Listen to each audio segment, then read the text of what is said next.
There we go. Okay. So today we're going to talk about the different enrollment periods that Medicare revolves around. The first one is the one that we're currently in, and this is the one that you guys will experience every year. It's annual enrollment period. What I'm going to do is break these down into how they will be effective for you as agents and some of the parameters around them as well. So the one we're in now, the annual enrollment period, is it's kind of unique in the way that it operates. It's from October 15th to December 7th every year. And this is a time where clients can choose the plan that they want to go on to, but they can also enroll multiple times. And the rule of thumb is the last application that gets to Medicare is the one that's going to stay with them for the following year. So, for example, if a client decides that they wanted to join a plan with you in October for a January 1st effective date with United Healthcare, you submit the enrollment, it gets up, they get their cards and everything, and then they meet with you again in November and they say, you know what, my needs have changed a little bit. I think I want to go with a different plan. Let's look at Humana. They can submit another application and that will override the United application. And they can submit as many applications as they want during this period until December 7th. That last application that gets put in will be the one that becomes effective on January 1st. So annual enrollment period is unique in that it's the last application that goes in that's actually going to stick. All the other enrollment periods that we talk about will be the opposite of that. You're only allowed one application during these other periods, and that first application that gets put in will be the one that stays, even if other applications are put in. So open enrollment period, the AEP, is unique in that they can submit multiple applications, but the last one will stay as the application that they will have for the next year. Annual enrollment period is also open to everyone, so you don't have to have any special circumstances. It is just the annual period of time where they look at their plan, they look at their needs for the next year, and they find the plan. Now, we also have OEP, and that can be confusing for some folks. So let me break down what OEP is. OEP runs from January 1st to March 31st every year.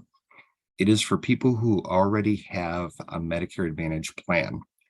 Now, what this enrollment period does is it allows the member a one-time election to move from the current plan that they have that started January 1st or renewed January 1st and move into another plan. So same scenario, if they got with you in October and they said, well, I really like United, let's go with that. And then they got with you after January 1st and said, you know what, my needs have changed, or this other plan is going to better suit me. I want to move to Humana. They can make that election anytime from January 1st to March 31st.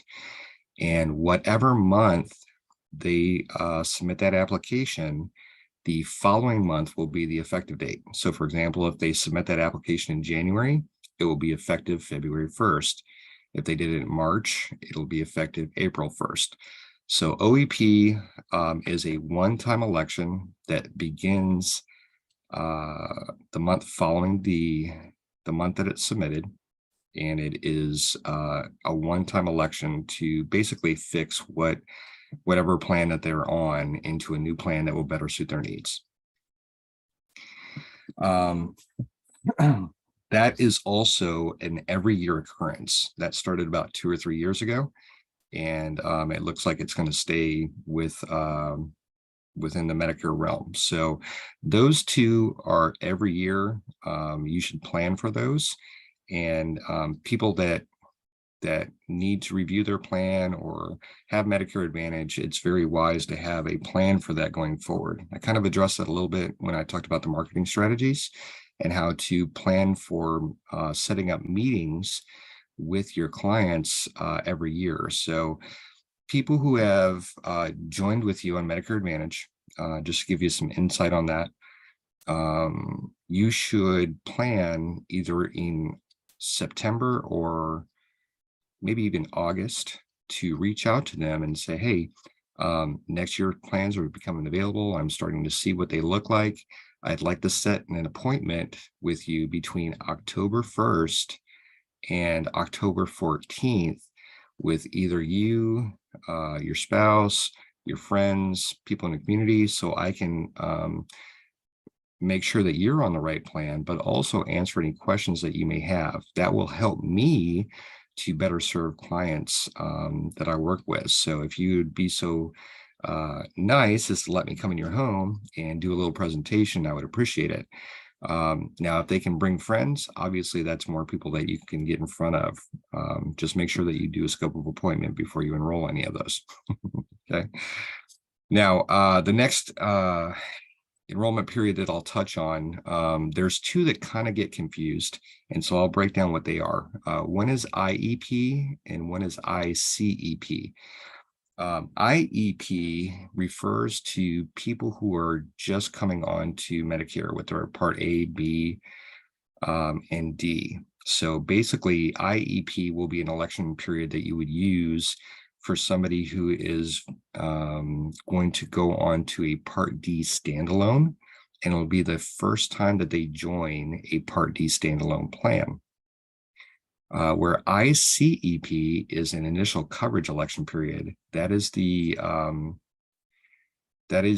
code that you would use for somebody who's joining a Medicare Advantage plan for the first time. That is not, somebody who's joining for the first time. The reason it would be important to use the ICEP code is really for payment. Now, most companies it won't make a big difference for, but to make sure that you are getting paid properly, the first year or the first election that somebody joins a Medicare Advantage plan, the agent of record gets paid a double commission for that first year. And the code that should be used for those clients should be the ICEP. You will find that some people join during AEP or OEP, or they have a move, or they lost their group coverage. And there are other election periods that you can use, and you normally will still get paid that double commission for the first year. But technically, if somebody is joining a Medicare Advantage for the first time ever, you should use the ICEP code so that it gets annotated properly on the Medicare, the big Medicare site, not the carrier site, but the big Medicare site, and that will initiate a double commission for the agent. Where the IEP, it doesn't really make a difference. So I very rarely use the IEP election period unless there's no other election periods for me to use. But the ICEP I will use, especially for somebody who's just aging into Medicare, or somebody who's just coming off of group coverage, or somebody who has never had a Medicare Advantage plan before. Okay, so those are your four, what I would call basic election periods that you're going to run into most frequently. Let's talk about the special enrollment periods. And this is really what helps your business to keep working throughout the year. Outside of people who are aging in, which there are a lot of people that age in every year, outside of that, you've got people that are going to need your assistance, especially if you start working within the community. So can I ask, before we leave those two, can I ask a question on Sure. what you just finished? I'm sorry, but on the first one, I'm not sure what you said. On the IEP, you said just starting Medicare, Did you say Part D as in dog or B as in Right. boy? No. So IEP is going to be for people. Here's the way I separate it in my mind. Somebody who is going to get a standalone drug plan and they are just joining Medicare for the first time. Their effective dates for Part A and Part B are in this time period. So that 7-month window, 3 months prior Oh, of and the 3 month after, they will use IEP to get a standalone drug plan. So if they're going to MedSup and standalone drug, you're going to use IEP. If they're going to go Medicare Advantage, they're going to use ICEP. The ICEP initiates the double commission for the Medicare Advantage plans. okay, So I guess. the easy way to identify that is IEP is for Part D plans only, standalone. And But you said ICEP, medical, the supplement too. well, they don't have to have a supplement to get a Part D plan though. Oh, but it's So the Part D is, regardless, right. And you don't need an election period at all for a Medicare supplement. You can write a Medicare supplement regardless any time of the year. There's no election period for that. But the drug plan does need an election period. So the easy way to remember that is the IEP is for Part D standalone, and ICEP is for anything in Medicare Advantage. okay. Then I had one other one in the very beginning. It was on the AEP October 15th to December 7th. You said anyone, so a person can start an advantage, they can start a supplement, they can start, and they can go from a supplement to advantage to supplement, they can do anything in there, Mhm. not just advantage, okay. Right. They Yeah. can go, Yeah. They can go through Medicare Advantage. They can go through a Medicare supplement with Part D. So these election periods, let me just clarify that. You only need election periods for anything that has to do with drug coverage. So since almost all Medicare Advantage plans include drug coverage, there's very few that don't. You will always need an election period for Medicare Advantage, but Medicare supplements do not need election periods. You can write them anytime during the year. And the Part D standalone is drug coverage. So again, you would need an election period for drug coverage. So yes, to answer your question, most people, if they're going to make any changes, whether they're on the original path with a supplement and Part D, or if they just have Part D standalone, or if they have Medicare Advantage, most people will use the AEP every year to look at their benefits, review it, and make any changes that they're going to need. Now, people who have Medicare Advantage, they also have that extension from January 1st to March 31st to make a second election or a new election if they need to, because they find that something is not working right. Most of the time, OEP will be used either because some of their providers have been taken out of their network, or you happen across a client that has lost their agent, right? So an OEP is very nice for people who start working in the community. So let's say that you get into a senior center and you've got some people that have been going there for years, and that leader of the senior center says, hey, come in and do a presentation, just like a high level Medicare, and you do page 1. And at the end of it, you've got some people there that say, I haven't talked to my agent in 4 or 5 years. And you say, well, if you want, we could just do a review of your benefits and see what it looks like and see if there's anything that would work better for you. That's where you would use an OEP, right? It's that one-time change to allow them to move over to another Medicare Advantage plan. okay. Now, I remember reading on the advantage, not the supplement, if you change or you want to get on it outside of an election period, then you have to be underwritten and get an exam, physical and all that. You don't necessarily need a physical. So Medicare supplements are guaranteed issue for that first 7 months. right? Outside of that first 7 months, then they do go through a medical questionnaire. So if you get an application for a Medicare supplement, you'll see that if they're in their guaranteed issue window, there's those 5 or 6 questions that are not required to answer. I think it's section 5 for most plans. But if they're outside of their guaranteed issue window, you have to answer those questions. And if you answer yes to any of those questions, then usually either they're going to get denied or they're going to get a price increase, just like a life insurance policy. Okay. Okay. So that's, okay, good. Okay. Any other questions on those first 4 enrollment periods?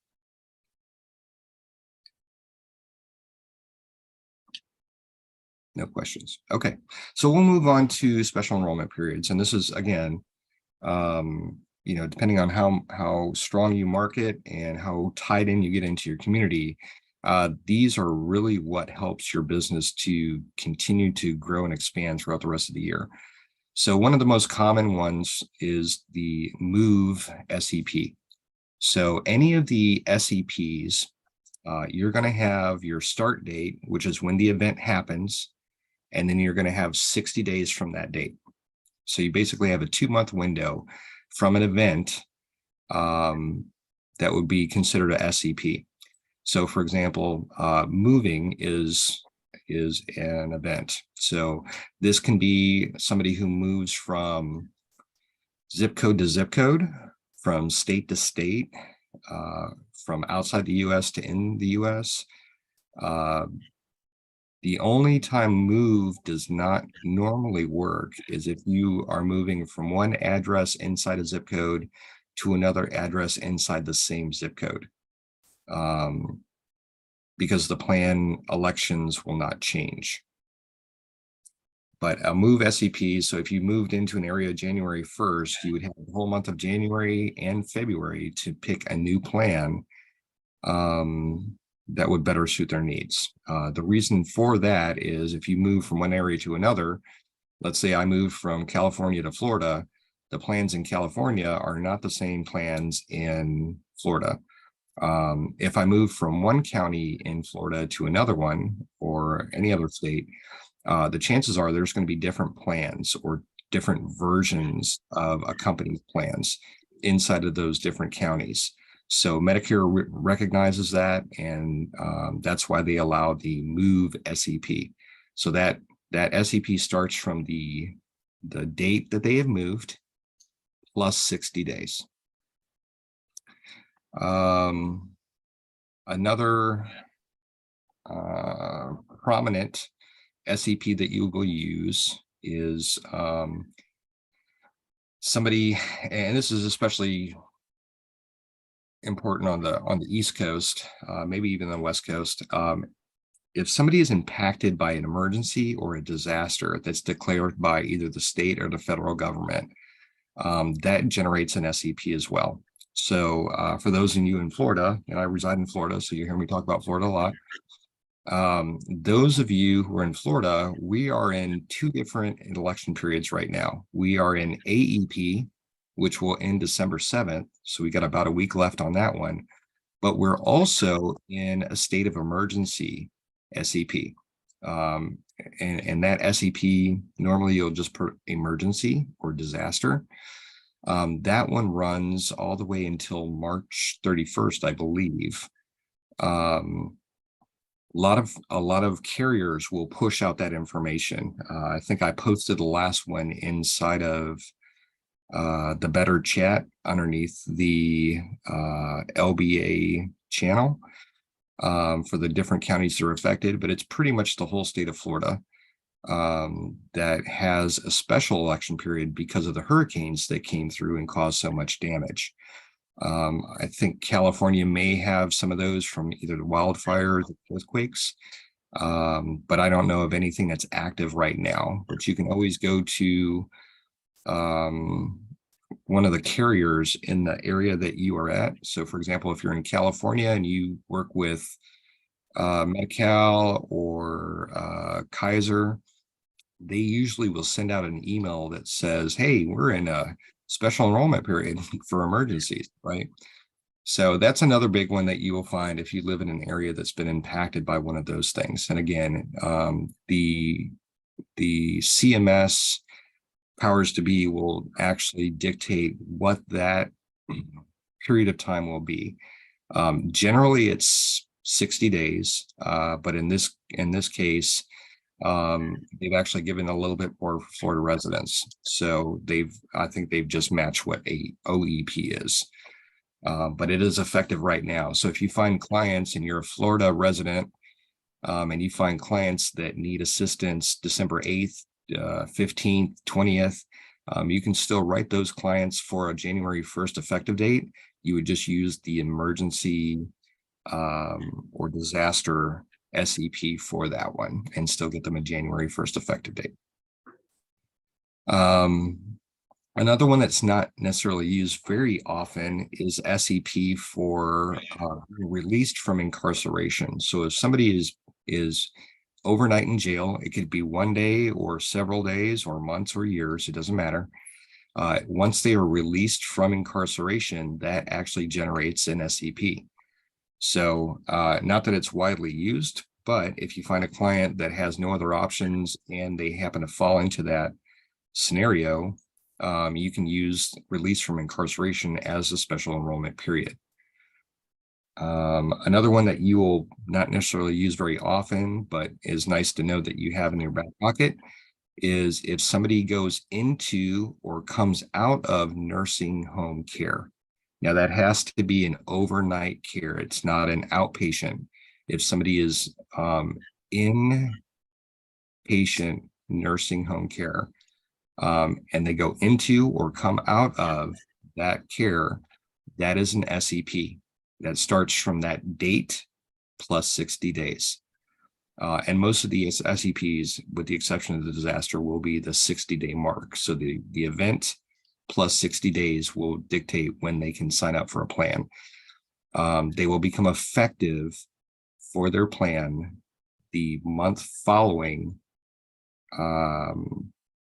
the date of the application. So if they go into nursing home January 1, they will be able to get a February 1st effective date.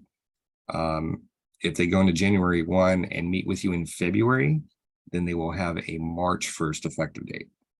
So whenever the application is submitted, the first of the next month will be the effective date. Okay, so if a plan leaves a service area, there are a couple of areas right now that's effective, and I've mentioned this a couple times on the call so far.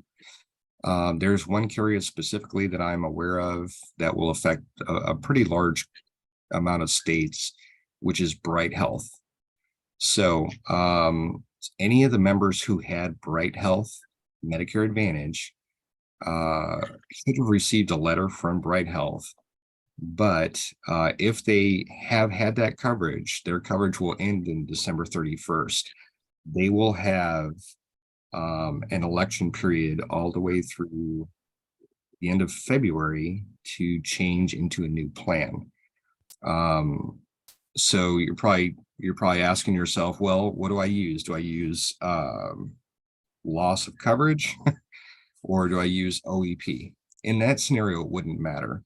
However, sometimes you'll have a plan that gets terminated mid-year. April is generally when that would happen. That's kind of when the star ratings catch up. And so you might have a plan that gets terminated in April or May of a plan year. And if that happens, then you don't have OEP or any of the other election periods that you can use. And so that generates its own election period, which would be loss of coverage.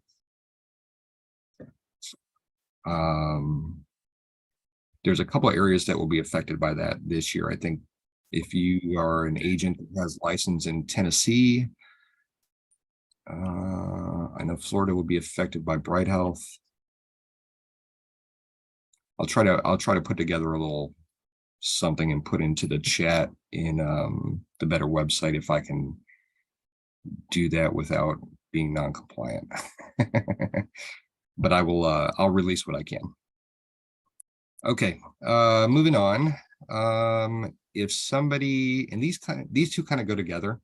If somebody is approved for extra help with, which is the assistance by the federal government for their drug coverage, it basically lowers their drug costs. It puts them into the catastrophic stage of their drug coverage. If they get approved for that, that is an SEP that will also generate a 60-day window for them to change into a new plan. The thought behind that from CMS is if their coverage that they have now is better suited by another plan because of the extra health benefit, they may need to switch plans. So CMS recognizes that you have a 60-day window from once they're approved for their extra help. The same is true for Medicaid, except with Medicaid, they can either lose or gain Medicaid. So if somebody wins the lottery and they were on a Medi plan, the day that they lose their Medicaid plus 60 days is an enrollment period. Or if somebody is approved for Medicaid, they also have a 60-day window to join into a Medicare plan.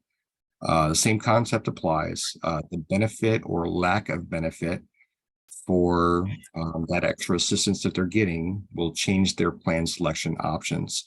So any of those scenarios allow for the member to get into a new plan, and it generates a special election period that's good for 60 days.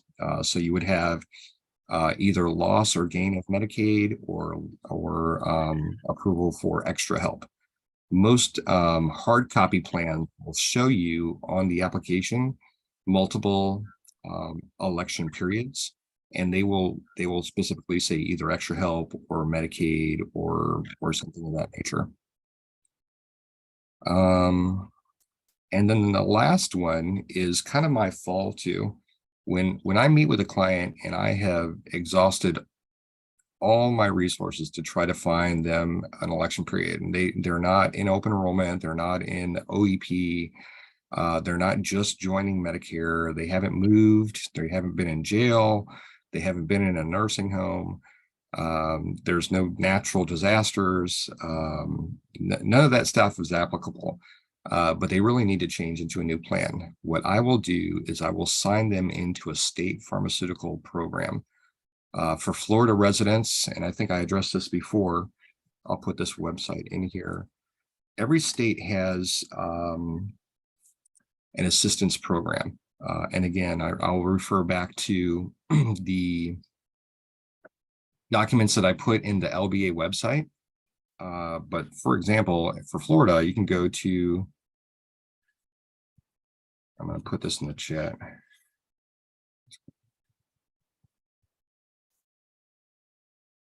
You can go to a website like this. Matter of fact, I'm going to go ahead and share this with you guys, see what it looks like. Where's my...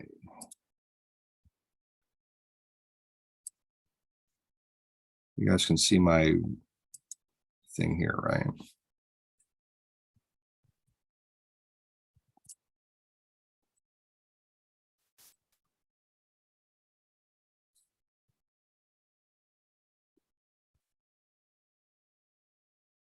Okay, so this is an example of a state pharmaceutical assistance program. So it's just a discount drug card, and it's very easy to sign up for things like this. If you want your free discount drug card, click here. Okay, it's already done, right? So I can print this card out if I wanted to and bring it to the pharmacy. But what's important about this is now I've just created an SEP for SPAP, State Pharmaceutical Assistance Program. Florida residents specifically can use this one. FloridaDiscountDrugCard.com is the website. What's neat about this one is it gives you all the information that you're going to need for your SEP. This specific SEP, you're going to need this information right here: the member ID, group ID, the BIN number, and the P number. This card gives it to you right here on the website. So if you're like me and trying to figure out how do I how do I get my SEP when I'm with my client, because I don't want to have to come back a second time. I could just pop into this website, get this information. And truth be told, if you're a Florida agent or if you write business in Florida, you can just take this information down. This information does not change year to year. So anything that's going to be written in 2022, you can use this information for every single client. It's the same for every single client. Now, 2023, it may change, but for 2022, that's all the same. So the only thing that you need to make sure you do is when I go in here, is I make sure that I have this information correct, because I have a Medicare. question about that member ID, group ID. Okay. Is that my number? How come it not changes? I don't get that. It doesn't change because it's a plan, it's a state pharmaceutical assistance program. So it's not for you specifically, it's not for the client. It's saying that the members of this plan all have the same information. Oh, that's the new plan they're going on. Correct, right. So this is not drug coverage. This is just assistance for drug coverage. So the assistance information is all the same. And it's Okay. there when you go on. It's already Correct. there. Okay. So if you have exhausted all your other resources and you need an election period for a client, and again, outside of all the other ones I talked about, this one can be in a save all, especially if you meet a client who really needs to change, but there's nothing else available. This can also make you a rock star for the clients who says, there's no way that I can change. I've talked to my agent, blah, blah, blah. And then you come and you allow them to change by using the SPAP SEP. I will tell you that 99% of the agents in the workforce do not know how to do this.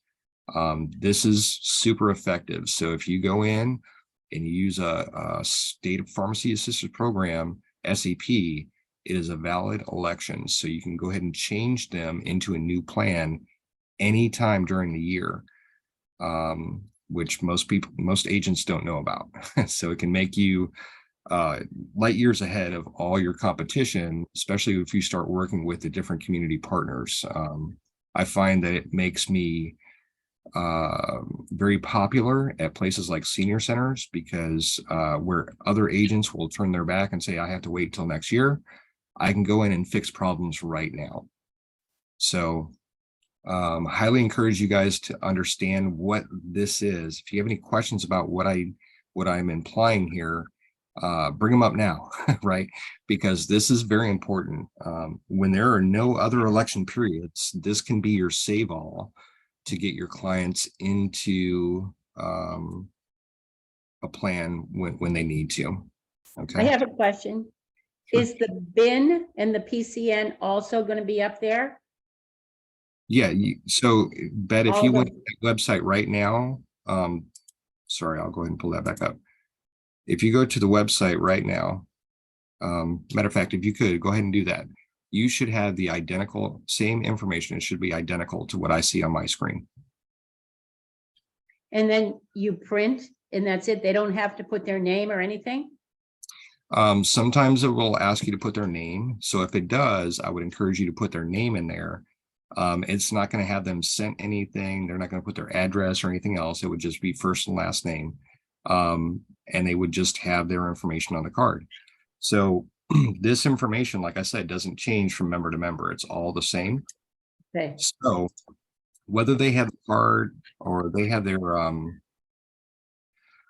name on the card or not, it doesn't really matter, because what you're doing is you're just going to need this information to put on the application for the SEP, right? Outside of that, they probably are not going to use this card unless they have drugs that are not covered by the health plan. So for example, if you take a brand new drug that's on the market and it's not approved in their formulary, they may be able to use this card to give them a discount. But outside of a scenario like that, they probably won't need this card. You're only getting this card for the client just to generate the special election period for them to change into a new Medicare Advantage plan. Okay. Okay, what other questions do we have? And that's the wrong website I put in the chat. I'm gonna put the right one.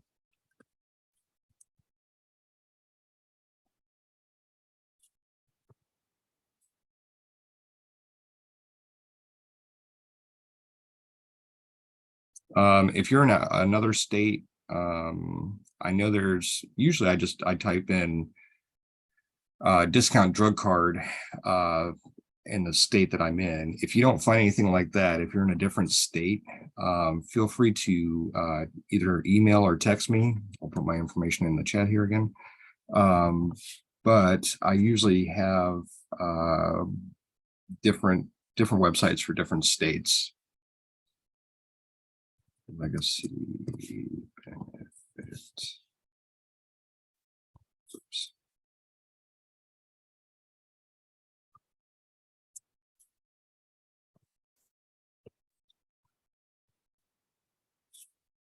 And there's my information. If you guys come into any problems with any of these things, you're always welcome to shoot me an email, shoot me a text. Text is best for me because I can go ahead and get into that quick as possible. Even if I'm with a client, I can do a quick glance and probably give you a quick response, unless it's something that requires a lot of explanation. Then I'll probably say, hey, let's have a call at this time or whatever. Okay, let's see what else I had for you guys today.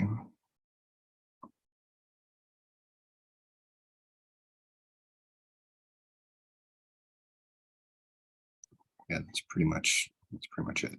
So, so why do we break down the election periods? With understanding the election periods, you've got basically 6 months that you can enroll anybody who's got Medicare Advantage into a new plan. You've got from October 15th all the way until December 7th for the AEP. And then you roll right around, and January 1st through March 31st, as long as they're already on a Medicare Advantage plan, you have an additional 3 months to move them into another plan. So for most of your Medicare clients, they're going to fall into a category where either they're just gaining Medicare or they already have Medicare Advantage. And so there's 6 months every year that you can do something for them. That's not just your clients, that's everybody who's on Medicare right now. So if you take that into big perspective, that should help you to see that there's 6 months every year that you can enroll people no matter what.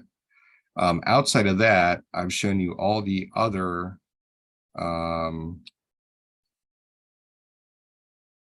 yeah, give me a second, John.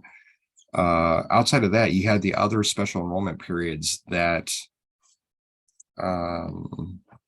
that will allow you to change at least 3/4 of the year. So let me go back to the enrollment periods for the extra help. So extra help and Medicaid, if they have one of those special enrollment periods, they are allowed to make changes from January all the way until September 30th. The last quarter of the year, they can't make a change for one of those two. So you would have to refer to a different election period for that. So if they get assistance, if they get any kind of assistance from the state or the federal government, you can use that election period all the way until the end of September.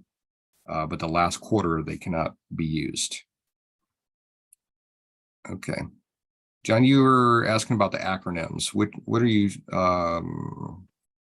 referring to? Yeah, Carl, like what I'm saying is like when you're saying the initials like IEP, IC, those things.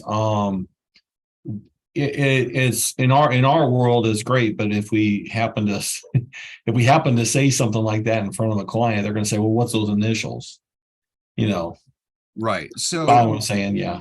So I usually don't get into the depth of it with the client. So if Correct. if I'm working with somebody and they say, well, I can't change right now.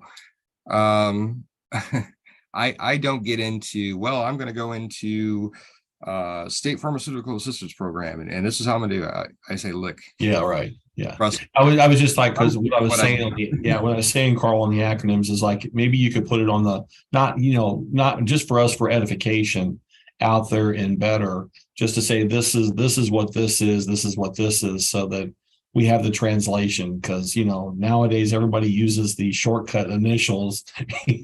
And sometimes, I'm kind of more old school, where I kind of like the names with the acronyms, so I can kind of make sure my brain knows what we're talking about when we're doing it, because it can mean, those initials can mean other things in our life as far as other things that are in our life too. Sure. Yeah, I guess I could create a little document for you guys. I mean, this is the stuff that comes right out of your AHIP training anyway. But I'll go ahead and do a little document. What I'll do though is when I get to the special enrollment periods, I'm just going to give you the name of it. And the reason I'm going to do that is because different companies will have different acronyms for something like incarceration. One will just be INC, one will be incarcerated, one will be prison.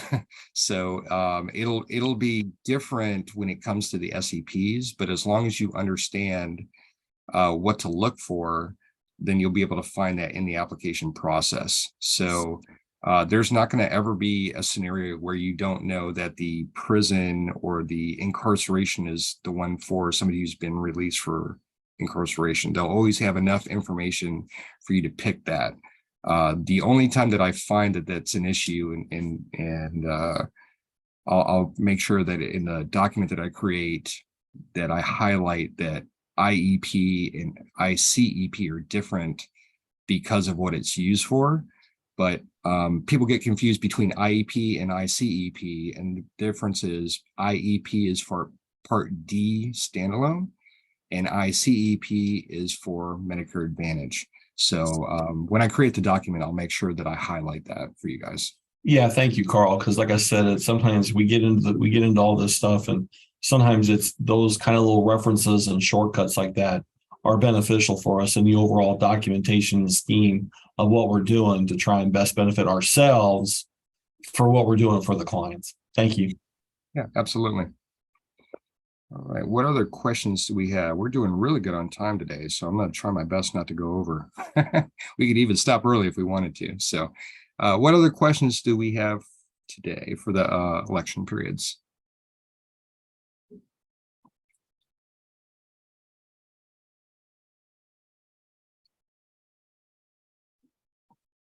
So I stands for initial, C is for Coverage. what? Coverage. Initial. ICEP is initial coverage election period. Okay, and IEP is initial election period. Yeah. So here, I'll share this with you guys for now. I'm gonna clean this up before I give it to you guys, but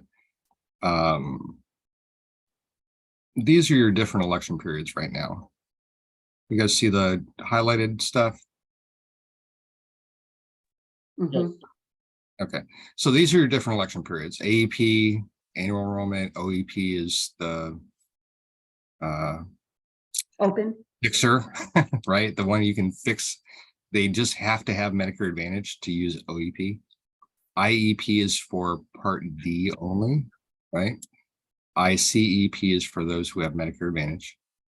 And then these are your SEPs. So I'll make this document a little prettier for you guys, and I'll save it into the LBA website under the resources, so that you guys have it as a resource for you. And what might be a good idea is there's a few things that you might want to put together in maybe a binder, like a sales resource binder. So your first 4 pages of Medicare that I've made in PDF for you guys to be able to print out and use. I would have a couple of those, because when you sit down with a client, you may want to just give them those 4 pages so that they remember what you've talked about and why you got to the solution that you got to.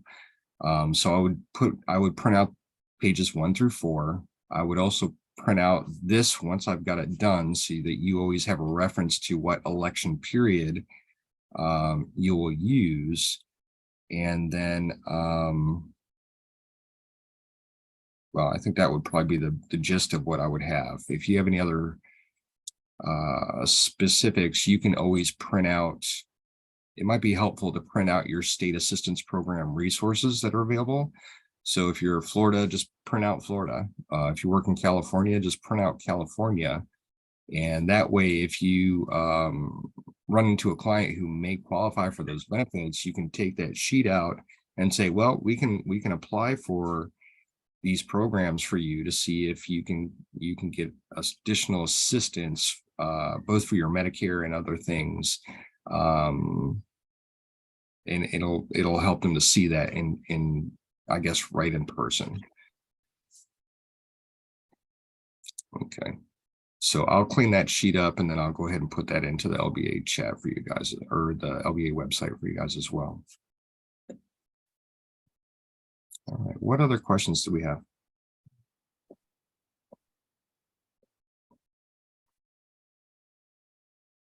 No questions.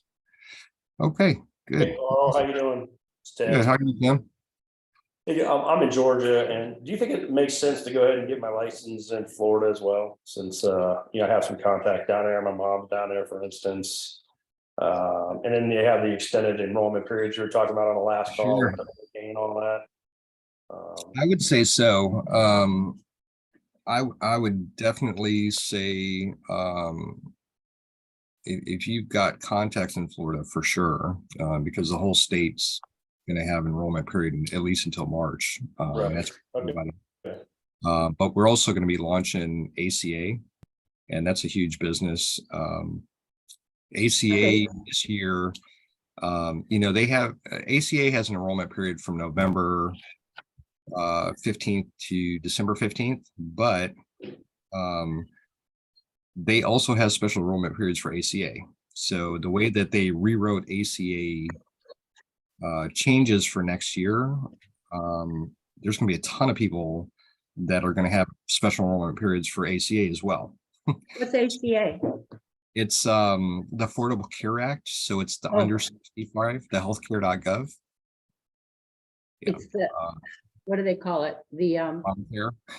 Obamacare, and there's, Sure. it's the marketplace thing. Marketplace, right? Yeah. So Affordable Care Act plans, which we're actually finishing contracting with that right now. So we'll have that up and running. I think January 1st is our hit time for that. But I've already got the training. What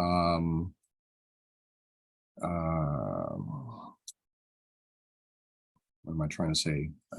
Here, let me stop recording so we don't get all this extra stuff in there.